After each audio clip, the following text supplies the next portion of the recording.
প্রথমেই নিয়ে নিয়েছি বাজার থেকে সজনে ফুল কিনে এনেছি। কিন্তু এটা একটুখানি খাটনির ব্যাপার আছে, কেন হচ্ছে ডালপালা সমেত কিন্তু বিক্রি করে, সেখান থেকে ভালো করে কুড়িগুলোর ফুলগুলো আমি বেছে সুন্দর করে কিন্তু ধুয়ে নিয়েছি। আর নিয়ে নিয়েছি এখানে ক্রিস্পি হওয়ার জন্য নিয়ে নিয়েছি একটু চালের গুঁড়ো। আর লাগবে আমি সামান্য একটুখানি নিয়ে নিয়েছি পোস্ত। আর যেটা আমি দেব সেটা আমি একবার দিতেই দেখাচ্ছি। এবারে আমি চালের গুঁড়োটা এখানে আমি মোটামুটি 4 চামচ মতো চালের গুঁড়ো নিয়েছি, আমি এটা দিয়ে দেব। চালের গুঁড়োর সাথে যাতে বাইন্ডিংটা ভালো মতো আসে তার জন্য আমি দিয়ে দিচ্ছি এখানে 2 চামচ মতো ময়দা। এবারে দিয়ে দিচ্ছি পরিমাণ মতো নুন। বড়াতে কিন্তু নুনটা কিন্তু কমই লাগে, কারণ হচ্ছে যেহেতু যে একটুখানি যেটা লাগবে সেটা হচ্ছে যেহেতু আমি চালের গুঁড়োটা আর ময়দাটা দিয়েছি তার জন্য। এবার দিয়ে দেব সামান্য একটু হলুদ গুঁড়ো,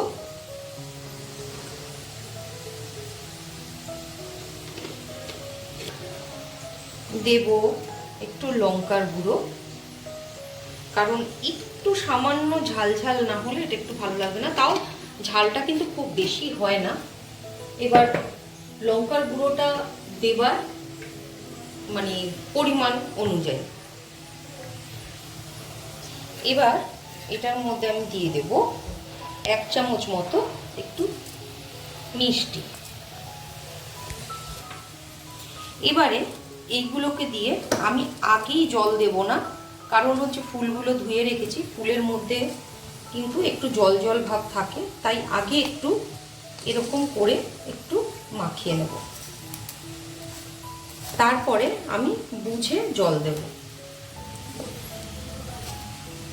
আগেই জল দিয়ে দিলে কিন্তু নরম হয়ে যাবে।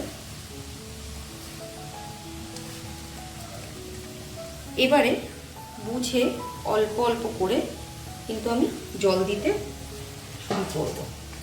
আর এটা ভালো করে কিন্তু একটু প্রেসার দিয়ে একটু মাখতে হবে, যাতে ফুলগুলো কিন্তু যাতে একটু মজে যায়।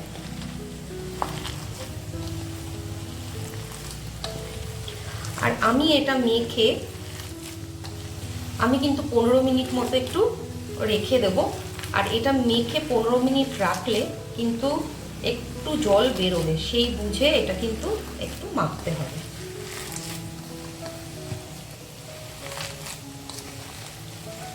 এটা ভালো করে মেখে নিয়েছি। এটা কিন্তু একটু শক্ত দেখছেন, আমি 15 মিনিট পর যখন এটা খুলবো তখন দেখবেন কিন্তু একটু জল জল হয়ে গেছে। এবার এটাকে আমি এই 15 মিনিটের জন্য এটা আমি ঢেকে রেখে দেব। 15 মিনিট পর আমি কিন্তু এবার দিচ্ছি একটুখানি, যেটা আমি বলিনি সেটা হচ্ছে ওই 1/2 চামচ মতো একটু বেকিং পাউডার। এবার দিচ্ছি যে পোস্তটা আমি বললাম দেখিয়েছিলাম প্রথমে, গোটা পোস্ত, সেটা।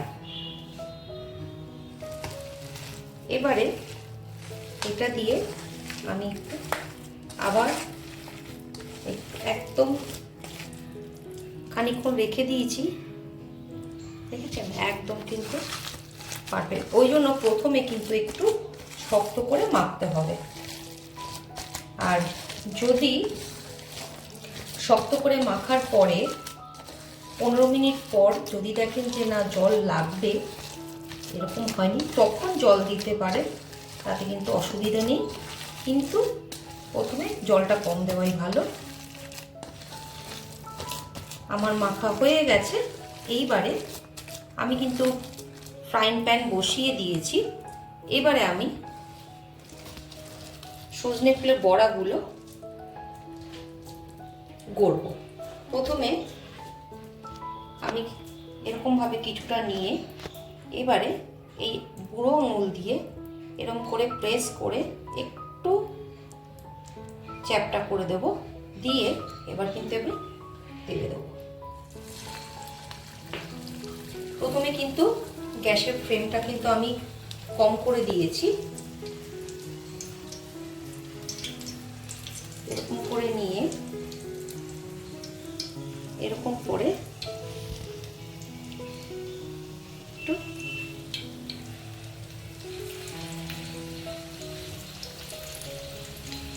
আবারও দেখাচ্ছি,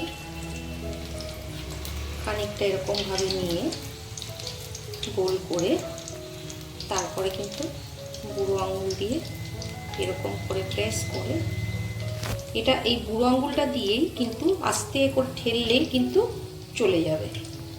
এই দেখুন উল্টে বুড়ো আঙুলটা দিয়ে একটু ঠেলছি,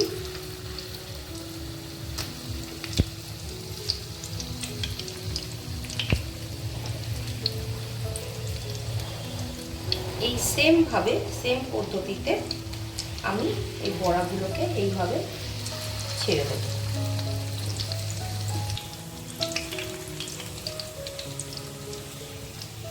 এগুলো কিন্তু খুব মোটা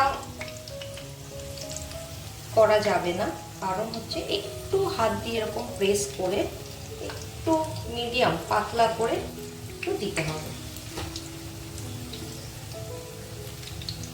আরেকটা বড় জায়গা আছে, সেখানটা আমি আবার এরকম করে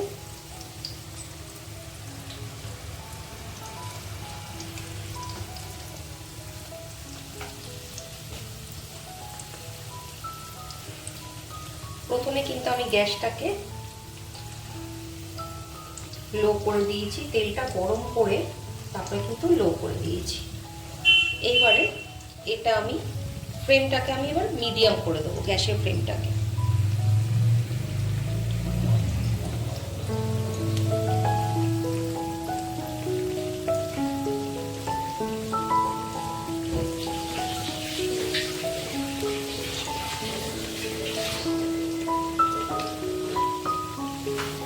এবারে এটা কিন্তু এখনো হয়নি,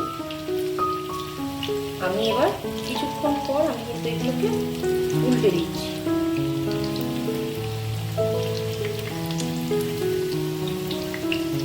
যদি মাখাটা ঠিকঠাক হয় তাহলে কিন্তু ভাঙার ভয় থাকবে না।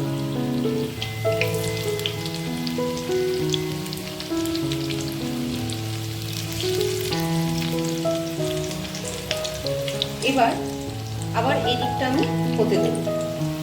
এবারে যেমন উল্টে দিয়েছিলাম, আবার এটাকে আমি কিন্তু আরেকবার উল্টে দেব সবগুলোকে।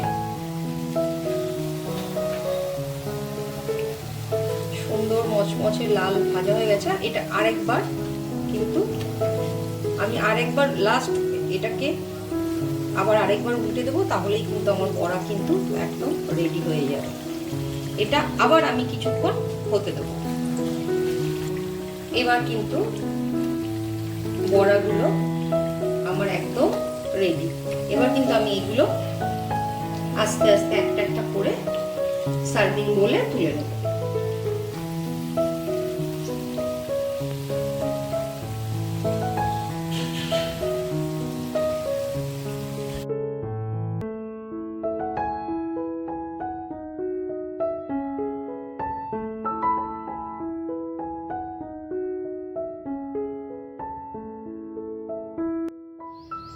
তাহলে একদম মুচমুচে সজনে ফুলের বড়া একবার কিন্তু অবশ্যই ট্রাই করা চাই। আর একবার যদি ট্রাই করেন, আমি গ্যারান্টি দিয়ে বলছি বারবার আসবেন আর বারবার কিন্তু খাবেন। তাহলে এই যে সজনে ফুলের বড়া। তাহলে আজকের মতো এই রেসিপিটা নিয়ে শেষ করছি। ভালো থাকবেন, সুস্থ থাকবেন। নমস্কার।